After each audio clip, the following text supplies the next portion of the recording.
back. Today quickly we'll go through what's new in Angular 10. Okay, let's begin. First thing, Angular introduced one more keyword called strict mode.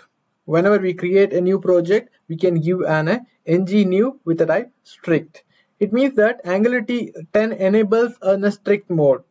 It will check all the variables and the templates in a strict way. It means you cannot specify a type is any. You should specify a type for variables or templates. If you are specifying any means, it will show a warning message. You can see that in Angular compiler options, the strict injection parameters is true and the strict for templates also true.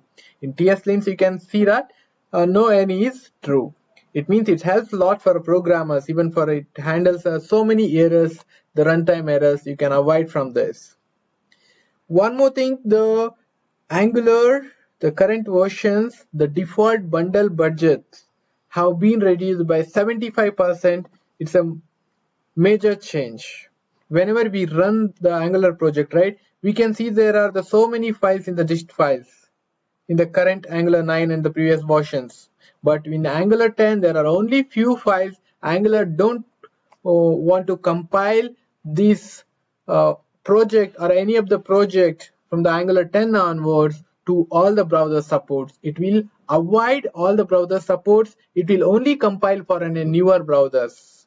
Even though if you want to support for older like a IE1 and all, you can do that by using different mechanism. I'm going to share that also. If you do the ng browser list, it will give all the browser list. Okay, think it like you can just take that browser list and you can specify in a browser JSON file that you can see here. You can just take any of these browser name and you can just paste it over a browser list. Let me come back to the previous slide. Here I told it's a 75%. You can see in Angular 9 the budget, right? The maximum warning and the maximum error. It's a maximum warning is 2 MB, but here the maximum warning is only on a 500 KB.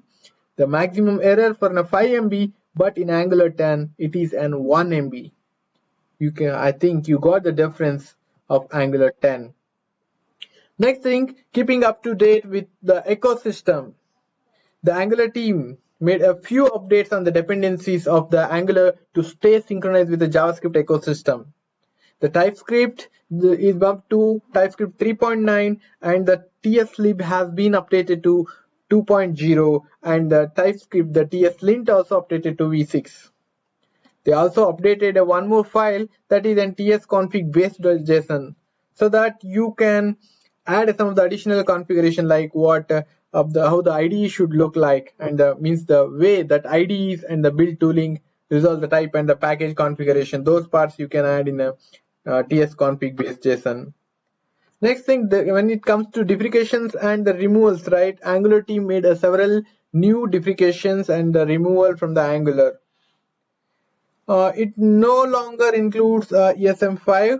The FESM5 bundles are saying it's a 119 MB of downloads. The initial download time also, right? Whenever you run the installation, it reduces the size also, and it will quickly install only the required dependencies. They are deprecating the support for an older browsers also, as like I told. Okay, one more last thing, the Angular material just added on a date picker ranges. Thank you guys.